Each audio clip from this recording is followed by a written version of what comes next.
ये कहानी है एक वीर की, एक जाबाज देशभक्त की, एक सच्चे हिंदुस्तानी, एक भारतीय वीर सैनिक की। वो अकेला था जो सरहद पर डटा रहा था, दुश्मनों को खून के आंसू रुलाता रहा था।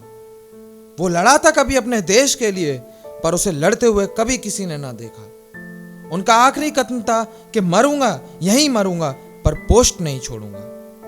ये बात है सन 1962 की, जब भारत के इतिहास में शामिल हुआ एक और महत्वपूर्ण साल। हमें आजाद हुए महज 15 वर्ष ही हुए थे कि तभी हमारे पड़ोसी देश चीन ने हम पर ढाबा बोल दिया। हम युद्ध नहीं चाहते थे, परंतु एक वो चीन था जो युद्ध के समंदर में डूब जाना चाहता था। चीन को लगता था कि हम उनके सामने घुटने टेक देंगे, पर शायद वो नहीं जानता था कि भारत माता की कोख में आज तक वीर ही तो पले हैं। और यही हुआ आज से महज 60 वर्ष पूर्व। भारत की कोख से जन्मा एक और वीर पुत्र, जसवंत सिंह रावत। बचपन से ही सैनिक बनने के जुनून ने उसे महज 19 वर्ष की आयु में राइफलमैन बनाकर सेना में दाखिला दिया। उसी दौरान 1962 में उन समय चीनी सैनिक हिमालय की सीमा को पार कर अरुणाचल प्रदेश के तवांग जिले तक आ पहुंचे थे, और यह जगह थी नूरांग की पहाड़ी। भारतीय सेना की तरफ से गढ़वाल राइफल की 4ठी बटालियन चीन का सामना करने पहुंच गई थी। चारों तरफ बर्फ से ढकी पहाड़ियों में थी नूरांग की 14,000 फीट पर स्थित पहाड़ी। चीनी सैनिक बड़ी तादाद में धीरे धीरे आगे बढ़ रहे थे। गढ़वाल राइफल की इस भारतीय टुकड़ी में बहुत ही कम सैनिक थे। गैर बराबरी का मुकाबला देखते हुए भारत की टुकड़ी को वापस आने का आदेश दिया गया था। पलटन वापस लौटने को ही थी कि तभी 3 सैनिकों ने वापस लौटने से साफ इनकार कर दिया।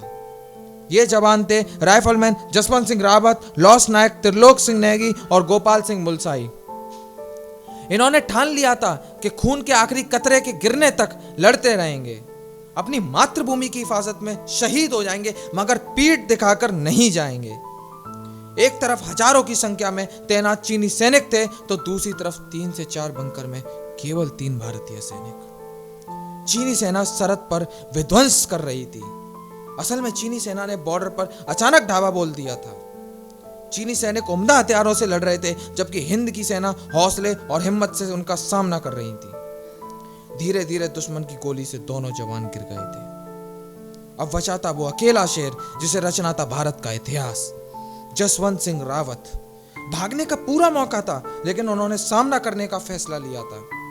अपने अतुल्य शौर्य का परिचय देते हुए अपने फैसले पर अड़िग रहे। पहाड़ी के पीछे हजारों की संख्या में दुश्मनों से यह जाबाज अकेला ही लड़ रहा था। करीब 3 दिन तक तो चीनी सेना को यह समझ ही नहीं आया था कि पहाड़ी के पीछे कितने भारतीय, कितने सैनिक लड़ रहे हैं। असल में राइफलमैन जसवंत सिंह रावत ने यहाँ एक योजना के तहत काम किया। वे बारी बारी से अलग अलग बंकरों में जाकर फायरिंग कर रहे थे। उन्होंने प्लान बनाया और प्लान की तरह काम किया। उन्होंने इस तरह राइफलों को सजा दिया था कि चीनी सैनिकों को लग रहा था कि भारतीय सेना काफी संख्या में मौजूद है। भारतीय आर्मी का कनेक्शन पहाड़ी से पूर्ण रूप से टूट चुका था। राइफलमैन जसवंत सिंह भूखे प्यासे अकेले लड़ रहे थे, और इसी दौरान इस पहाड़ी क्षेत्र में मनोपा जनजाति का एक परिवार उनके लिए देवदूत बनकर उभरा। इसी परिवार की नौरा और शैला नामक लड़कियों ने राइफलमैन जसवंत सिंह रावत की पूरी मदद की। यहां तक कि चीनी राइफलें भी इन लड़कियों ने उस जवान को मुहैया करवाई। इस तरह एक जवान और 2 लड़कियां बॉर्डर पर अकेले दुश्मन का सामना करते रहे। तब तक करीब 300 चीनी सैनिकों को मौत के घाट उतार दी चुके थे। मगर एक भयानक रात में जब नूरा जवान के लिए खाना ले जा रही थी, तभी बीच रास्ते में चीनी सैनिकों ने उसे घेर लिया और अकेले जवान का रहस्य भी उगलवा लिया। चीनी सैनिकों को तो समझ ही नहीं आ पा रहा था कि पहाड़ी के पीछे लड़ने वाला केवल एक जवान है जो इस तरह की कार्रवाई को अंजाम दे रहा है। चीनी सैनिकों को लग रहा था कि सैकड़ों की संख्या में जवान मौजूद हैं। अब चीनियों ने राइफलमैन जसवंत सिंह रावत को घेर लिया। जसवंत सिंह भी 3 घंटे से लगातार भूखे प्यासे लड़ रहे थे और घायल हो चुके थे, मगर उन्होंने अपनी हिम्मत नहीं हारी। वे लगातार फायर करते रहे, लेकिन भारतीय सेना का कवर उन्हें नहीं मिल पाया। अब चीनी सेना हैवानियत पर उतर आई थी। उन्होंने राइफलमैन जसवंत सिंह रावत को जिंदा पकड़ा और उनका सर कलम करके चीन ले गए। बाद में उन्होंने अपना गर्व दर्शाते हुए उनका सर वापस किया भारत को, और पीतल का सिर बनवाकर उन्हें भेजा, जो आज भी उस पहाड़ी पर मौजूद है। और ऐसे तो हमारा जवान शहीद हो गया, पर वो मरकर भी लोगों के दिलों में जिंदा रह गया। पर क्या वीर का ये अंत हो सकता था? नहीं, वीर फिर उस धरती पर अवतरित हुआ। एक वीर था इस देश का जो लड़ा था कभी हमारे लिए, जिसे लड़ते हुए हमने आपने किसी ने ना देखा।